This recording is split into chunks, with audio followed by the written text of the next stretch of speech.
আগামী 22শে জানুয়ারি থেকে অনির্দিষ্টকালের জন্য বেসরকারি বাস পরিষেবা বন্ধ রাখা হবে। সেই কারণে জনসাধারণকে জানানোর জন্য আনুষ্ঠানিকভাবে পথসভার আয়োজন করা হয় বহরমপুর সেন্ট্রাল বাস টার্মিনাস মোহনা বাস স্ট্যান্ডে। বাস মালিক ও কর্তৃপক্ষের দাবি, কোর্টের নির্দেশ থাকা সত্ত্বেও প্রশাসনের নাকের ডগায় বেআইনিভাবে অবৈধ টোটো, অটো রাজ্য সড়ক এবং জাতীয় সড়ক দাপিয়ে বেড়াচ্ছে। তাতে বাস মালিকদের প্রতিদিনের বাস চলাচলের খরচের টাকা উঠে আসছে না। সেই কারণে এটিকে ধর্মঘট না বলে তারা পরিষেবা বন্ধ রাখার কথাই বলেছেন। তাতে নিত্যযাত্রীরা সমস্যার মুখে পড়বেন।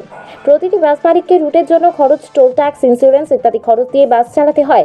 অন্যদিকে বেআইনিভাবে চলা গাড়িগুলি একই রুটে সমস্ত যাত্রী বহন করে চলেছে। ফলত বাস চালক ও বাস মালিকরা বিপুল হারে ক্ষতিগ্রস্ত হচ্ছে।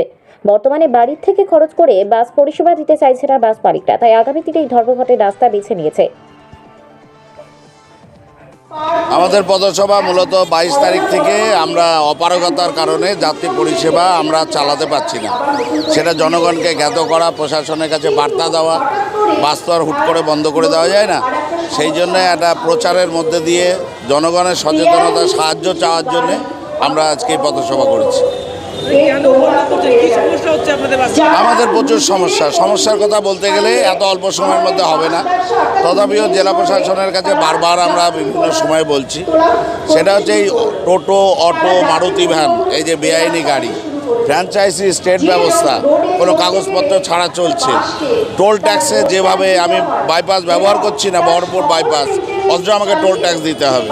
এই সার্বিক সমস্ত বিষয়ে গাড়ির যে খরচ, সেই খরচ আমরা তুলতে পারছি না। এমতো অবস্থায় আমাদের গাড়ি চালানো সম্ভব হচ্ছে না।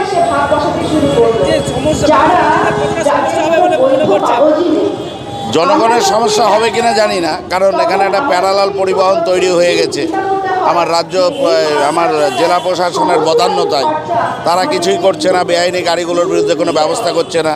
এদের চলার কথা নয় বাস রুটে, অথচ প্যারালাল বাস রুটে এরা চলছে। গভর্নমেন্টের যে গাইডলাইন গত 5/9/2023 তারিখে যে গাইডলাইন দেওয়া হয়েছিল ট্রান্সপোর্ট সচিব, সেটাও জেলা প্রশাসন মানছে না। সেটা আমরা মানতে বলছি, মানছে না।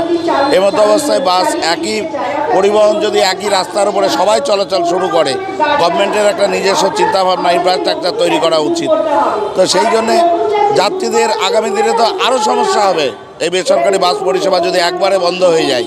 সেই জন্য আগের থেকেই সচেতন করার জন্যে প্রতিবাদ হিসাবে আমরা এটা করছি। সৌমিত্র মোহন উনি যেটা দিয়েছেন সেটাও মানা হচ্ছে না। এটা আমরা ইমপ্লিমেন্ট করতে বলছি জেলাতে। কোনো স্টেট হাইওয়ে এবং ন্যাশনাল হাইওয়েতে এই অটো টোটো চলতে পারবে না। আমাদের জন্য ধর্মঘটের বিষয় এখানে না, আমরা চালাতে পারবো না বলেই পাবলিককে নোটিশ দিয়ে আমরা বন্ধ করছি পরিষেবা। অতএব এই সমস্যার সমাধান যতদিন পর্যন্ত না হবে, প্রশাসনের দৃষ্টিভঙ্গি যতদিন না পাল্টাবে, ততদিন আমাদের পক্ষে তো গাড়ি চালানো সম্ভব না। এই ইনফ্রাস্ট্রাকচারে গাড়ি চালানো সম্ভব না। Tapan Kumar Adhikari, secretary, Murshidabad bus owners council. Escape print, এখানে বিয়ের কার্ড ছাপানো হয়, bag, carry bag, T shirt, cup, flex, pad, digital print, offset print ও সাবলিমেশন প্রিন্ট খুবই স্বল্প মূল্যে ডিজিটালি প্রিন্ট করা হয়। আমাদের ঠিকানা আইলের উপর জুম্মা মসজিদের সামনে, রঘুনাথগঞ্জ, মুর্শিদাবাদ। বিস্তারিত জানতে আজই আমাদের দেওয়া ঠিকানায় যোগাযোগ করুন।